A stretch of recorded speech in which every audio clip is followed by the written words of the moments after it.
2024ல் தமிழ் சினிமாவில் the greatest of all time Vettaiyan, Indian 2, கங்குவானு top ஹீரோக்களுடைய படங்களை விட ப்ளஸ் பெரும் எதிர்பார்ப்போடு வந்த பெரிய படங்களை விடவே டயர் 2 ஹீரோக்களுடைய படங்கள் தான் பாக்ஸ் ஆஃபீஸில் சூப்பர் டூப்பரான பர்ஃபார்மன்ஸாக பண்ணியிருக்கு. அதில் முக்கியமான படங்கள்னு பார்த்தா விஜய் சேதுபதியுடைய மகாராஜா, தனுஷோடைய ராயன், சிவகார்த்திகேயனுடைய அமரன். இதில் இன்ட்ரெஸ்டிங்கான ஒரு விஷயம் பாருங்கள், பாக்ஸ் ஆஃபீஸில் முந்தைய படங்களை விட கம்மியான பர்ஃபார்மன்ஸை தான் டாப் ஹீரோக்களோட 2024 ரிலீஸ் ஆன படங்கள் பண்ணியிருக்கு.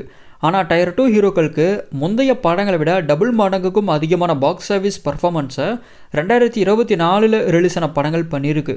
ஸோ 2024 டயர் 1 ஹீரோக்கள் மிஸ் பண்ணதும் டயர் 2 ஹீரோக்களுக்கு கிளிக் ஆனது எதுன்னு பார்த்தா ரெண்டே விஷயந்தான். ஒன்று எமோஷன், ரெண்டாவது ரைட்டிங். மகாராஜா படத்தில் பிரமாதமான ரைட்டிங் இருந்தது, ப்ளஸ் அப்பாவுக்கும் மகளுக்குமான எமோஷன்ஸ் ஆடியன்ஸ்க்கு கனெக்ட் ஆகுச்சு. ராயனில் ரைட்டிங் நல்லா இருந்தது, ப்ளஸ் அண்ணன் தங்கச்சிக்கான எமோஷன்ஸ் ஆடியன்ஸ்க்கு கனெக்ட் ஆகுச்சு. அமரன்லையும் நல்ல ரைட்டிங் இருந்தது, ப்ளஸ் ஹஸ்பண்ட் ஒய்ஃப் எமோஷன் பிரமாதமாக ஆடியன்ஸ்க்கு கனெக்ட் ஆகுச்சு. இந்த எமோஷன் ஆடியன்ஸ்க்கு எப்போ பீக் லெவலில் கனெக்ட் ஆகுச்சுன்னா அந்த எமோஷன் ஒரு இடத்துல பிரேக் ஆகும்போது தான். எக்ஸாம்பிளுக்கு மகாராஜாவில் மகள் வில்லன்களால் ரேப் பண்ணப்பட்ட போது, ராயனில் தம்பிகளே அண்ணனை கொலை செய்யும் போது, அமரனில் தன் கணவன் இறந்து போன போது, இந்த மாதிரியான எமோஷன்ஸ் டயர் 1 ஹீரோக்களோட 2024 ரிலீஸ் ஆன படங்களில் சுத்தமாகவே இல்லை. ரைட்டிங்க்கு ஒரு எக்ஸாம்பிள் சொல்லணும்னா, ராயனுடைய தங்கச்சி துர்கா கற்பழிக்கப்பட்டுருவாங்க. ஆனால் ஒரு சீனில் கூட அவங்க கற்பழிக்கப்பட்டதை காமிச்சிருக்கவே மாட்டாங்க.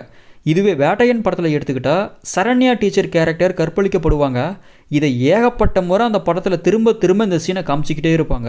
இதில் ராயனுடைய ரைட்டிங் தான் ஆடியன்ஸ்க்கு கனெக்ட் ஆகிச்சு, அதுதான் கிறிஸ்பாவும் இருந்திருக்கு. துர்கா அண்ட் சரண்யா இந்த ரெண்டு கேரக்டர்ஸையும் துஷாரா விஜயன் தான் பண்ணியிருந்தாங்க.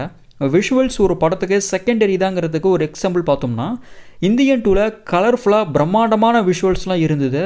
பட் மகாராஜா, ராயன் இந்த ரெண்டு படங்கள்லையும் படம் முழுக்கவே ஒரு மாதிரி டார்க் டோனில் தாங்க போகும். ஸோ இப்போ நம்ம பார்த்தது தான் பெரிய படங்கள் 2024 ஓடாததுக்கு காரணமாக இருக்கும். அடுத்தடுத்த படங்களில் இந்த தவிர இயக்குநர்களும் ஹீரோக்களும் பண்ணிடவே கூடாது. இப்படி பண்ணுறது தான் ஒரு நல்ல சினிமாவை உருவாக்கும். அதை விட்டுட்டு தேட்டருக்கு முன்னாடி பப்ளிக் ரிவ்யூ எடுக்கிற யூடியூப் சேனல்ஸ் மூலிமா தான் இந்தியன் 2 கங்குவா படங்கள்லாம் ஓடலை.